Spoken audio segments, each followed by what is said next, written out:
జై తెలంగాణ. తెలంగాణ ప్రజలందరికీ కూడా ఉద్యమాభివందనాలు. తెలంగాణ రాష్ట్రం వచ్చి 12 సంవత్సరాలైనా తుంగభద్ర నదిలో గాని కృష్ణా నదిలో గాని ఇప్పటి వరకు కూడా మనం సంపూర్ణంగా మన నీటిని వాడుకోలేకపోతా ఉన్నాం.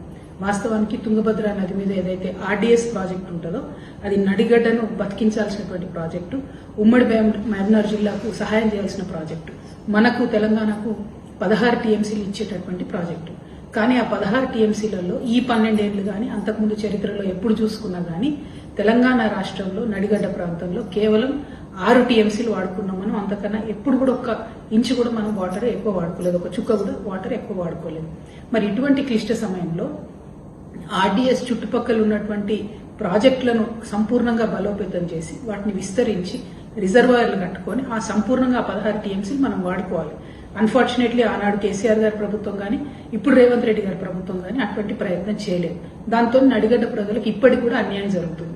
మనకు 16 టీఎంసీలు ఆర్డీఎస్లు వస్తాయి, సుంకేష్లకు 16 టీఎంసీలు ఏపీలో వస్తాయి. ఆంధ్రప్రదేశ్ ఏమో ఆ 16 టీఎంసీలను 32 టీఎంసీలు చేసుకున్నది. బీభత్సంగా వాళ్ళు నీళ్లు వాడుకుంటా ఉన్నారు. మనం మాత్రం వాడుకోలేకపోతున్నాం. మరి మనం ఈ ఇన్ఫ్రాస్ట్రక్చర్ కట్టుకునే లోపల మన ఎగువ రాష్ట్రమైనటువంటి కర్ణాటక అక్కడ తుంగభద్ర మీద ఒక 3 ప్రాజెక్టులు కడుతున్నారు. ఆర్డీఎస్ నెత్తి మీద కేవలం 100 మీటర్ల దూరంలో కురిడి, కల్పగల్ అనేటటువంటి ఊర్ల దగ్గర 2 టీఎంసీలతో ఒక రిజర్వాయర్ కడుతున్నది.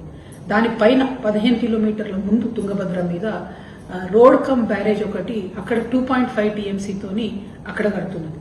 పైగా ఆర్డీఎస్ అయిపోయిన తర్వాత తుంగభద్ర నది మీద ఇంకొక ఊర్లో చిక్కమంచాల అనే ఊర్లో రాయచూరు జిల్లాలో మరొక 5 టీఎంసీలకు అక్కడ ఒక ప్రాజెక్టు కడుతుంది. అంటే ఈ 3 ప్రాజెక్టులు కలిపితే కర్ణాటక 10 టీఎంసీలు తుంగభద్రలో వాడుకోవడానికి ప్రణాళికలు చేస్తుంది. వాస్తవానికి కర్ణాటకకున్న హక్కు ఎంత? Only 1.2 TMC. మరి 1.2 టీఎంసీ మాత్రమే హక్కున్న కర్ణాటక 10 టీఎంసీలు కడుతుంటే ఆ ప్రోగ్రామ్ కి మన రాష్ట్ర ముఖ్యమంత్రి రేవంత్ రెడ్డి గారు అక్కడ పోయి ఇటుపక్క చంద్రబాబు నాయుడు గారిని కూర్చోబెట్టుకుని ఇంకో పక్క డీకే శివకుమార్ గారిని కూర్చోబెట్టుకుని ఈయననే ప్రారంభోత్సవం చేసి మంగళారతి ఇచ్చి ఆ ప్రాజెక్టు కట్టినట్టయితే తుంగభద్ర నదిలో మనకు వాటా అనేది దక్కదు, పర్మనెంట్ గా మనం కోల్పోవడం జరుగుతుంది.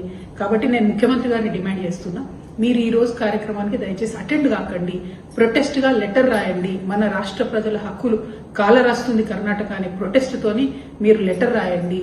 ఎందుకంటే ఇవాళ మీరు తీసుకునేటటువంటి స్టాండ్ పర్మనెంట్ గా తెలంగాణ ప్రజలకు నదీ జలాల్లో వాటానివ్వకుండా పోతుంది.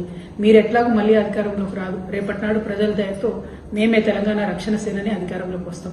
ఆనాడు మేము వెళ్లి మళ్లీ కర్ణాటకతో గాని సెంట్రల్ వాటర్ కమిషన్ తో గాని ఆర్గ్యుమెంట్ పెట్టుకుంటే ఇగో మీ రాష్ట్ర ముఖ్యమంత్రి కదా వచ్చిపోయింది